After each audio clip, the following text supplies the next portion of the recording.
అయినా కానీ దీని గురించి ఇంత చేటు డిస్కస్ చేయడం ఏంటి నాకు అర్థం కాదు. సిట్ రిపోర్ట్ వచ్చిన తర్వాత కూడా దాన్ని ఇంకా లాగాలని చెప్పి ప్రయత్నించడం ఏంది? ఇంకా అంతకంటే మూర్ఖత్వము, తెలివి తక్కువతనము ఏది ఉండదు.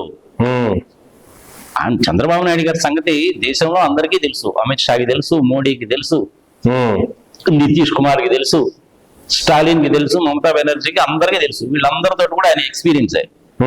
జంపు జిలానీ, ఆయారాం గయారాం, ఎప్పుడు ఎవరితో ఉంటాడో తెలియదు, ఏం మాట్లాడతాడో తెలియదు, అన్ని ఇలాగే చేస్తూ ఉంటాడు ఆయన. అక్కడ దాకా ఎందుకు అసలు నీకు అసలు ఆయన జీవిత చరిత్ర ఏంది అని కనుక చూస్తే ప్రజలకు కూడా తెలియాలి. కాబట్టి 1978లో రాజకీయ ప్రవేశం. అప్పుడు ఆయన తిరుపతికి దగ్గరగా ఉండేటువంటి చంద్రగిరి నుంచి పోటీ చేశాడు. కాంగ్రెస్ తరఫున గెలిచాడు. అప్పుడు ఇందిరాగాంధీ గారు పవర్ లో లేరు. 77 ఎమర్జెన్సీ సంక్షోభము సంగతి సంవత్సరం తర్వాత 1978 దగ్గర నుంచి కూడాను 80వ సంవత్సరం వరకు ఆమె అధికారంలో లేదు.